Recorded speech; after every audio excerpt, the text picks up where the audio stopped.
Shalom, puji Tuhan Bapak Ibu jemaat dikasih Tuhan, kita kembali lagi ada di awal minggu kita pada hari ini. Mari kita akan renungkan firman Tuhan, kita berdoa.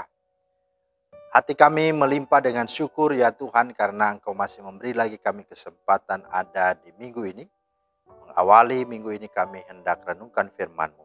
Mari ya Roh Kudus terangi dan tuntun setiap hati kami mengerti dan menjadi pelaku firman-Mu. Haleluya. Amin. Firman Tuhan terambil dari 2 Raja-Raja pasal 4 ayat 37. Masuklah perempuan itu lalu tersungkur di depan kaki Elisa dan sujud menyembah dengan mukanya sampai ke tanah. Kemudian diangkatnya lah anaknya lalu keluar. Itulah firman Tuhan yang menjadi dasar renungan kita pada hari ini. Tema kita adalah melayani Tuhan adalah kesempatan berharga. Melayani Tuhan adalah kesempatan berharga. Nah, Bapak Ibu yang dikasih Tuhan, melayani Tuhan tidaklah selalu hubungannya dengan berkhotbah di depan mimbar, seperti hamba Tuhan atau pendeta, atau juga terlebih tidak harus sekolah Alkitab, seminari, tetapi ada banyak hal yang dapat kita lakukan untuk melayani Tuhan. Nah, kisah yang barusan kita baca ini adalah tentang perempuan Sunem.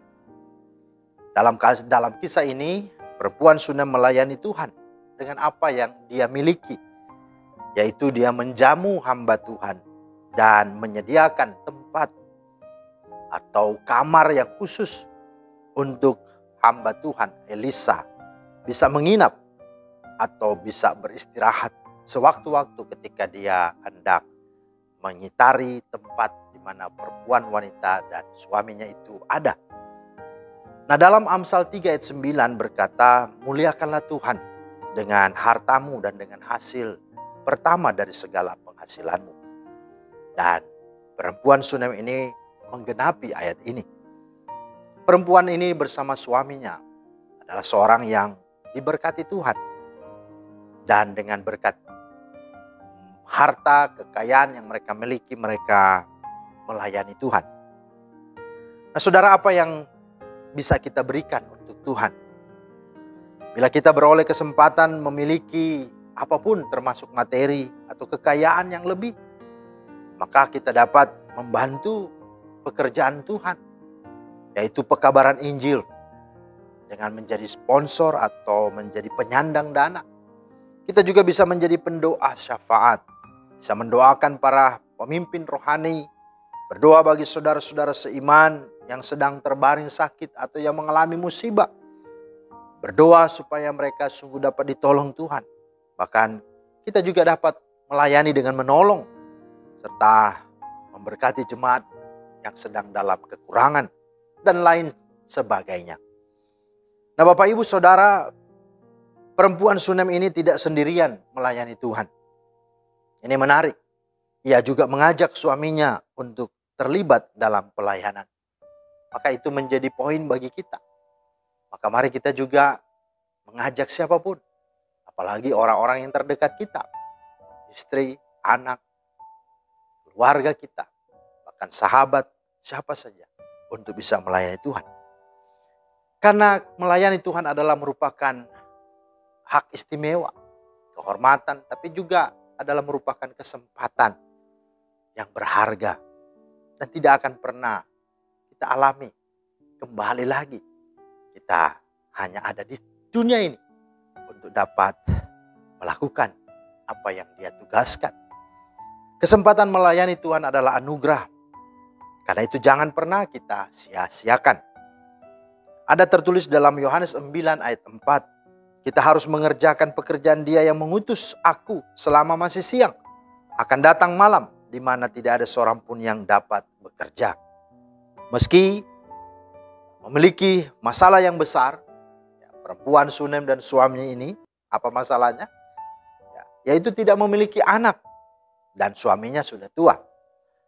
Tetapi perempuan Sunem ini tidak menjadi lemah dalam melayani Tuhan. Ini poin yang kedua.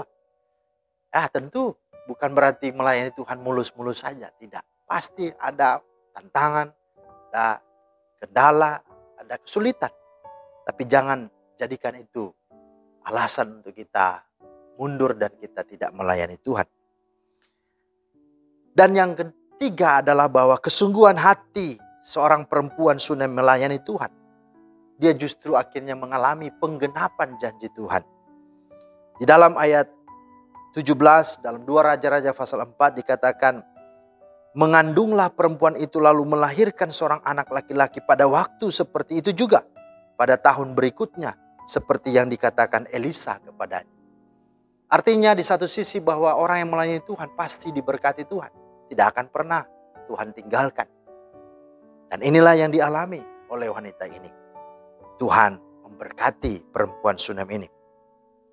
Dan karena kesabarannya, ya, ketika anaknya sungguh-sungguh dianugerahkan Tuhan, apakah setelah itu persoalan pergumulannya selesai? Tidak.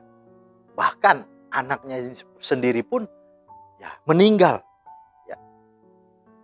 Dipanggil Tuhan. Nah, apa reaksi daripada seorang perempuan ini? Apakah dia marah pada Tuhan, kecewa sama Tuhan, seolah-olah Tuhan main-main dengannya? Tidak. Dia tidak menyalahkan Tuhan. Tetapi dia sabar menantikan Tuhan. Sehingga perempuan Shunem ini kembali mengalami mujizat yang lebih lagi.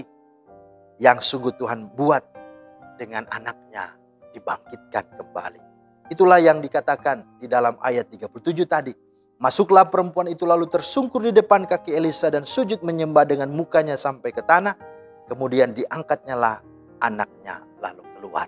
Artinya itulah sesungguhnya mujizat demi mujizat terjadi bagi perempuan Shunem ini. Nah saudara, pesannya adalah seberat apapun persoalan yang menimpa hidup kita, maka janganlah kita kendor dalam melayani Tuhan. Biarlah semangat roh kita terus menyala-nyala dan kita terus melayani Tuhan. Sebab jeripaya kita tidak sia-sia. Ingat, Tuhan itu baik. Dia sanggup mengubah yang buruk menjadi baik. Mujizat demi mujizat pasti dinyatakannya atas dan melalui kehidupan kita, yaitu orang-orang yang setia melayani Tuhan. Tuhan memeteraikan firman-Nya dan memberkati kita semua. Amin. Terima kasih Tuhan untuk firman-Mu. Tolonglah kami agar dalam hidup yang sementara menanti kedatangan-Mu kedua, kembali kami menjadi pribadi-pribadi yang setia untuk melayani Tuhan. Karena melayani Tuhan adalah merupakan kesempatan yang istimewa dan berharga. Demi nama Yesus kami berdoa. Amin. Demikianlah firman Tuhan hari ini, kiranya menjadi berkat. Selamat beraktivitas, Tuhan Yesus memberkati. Shalom.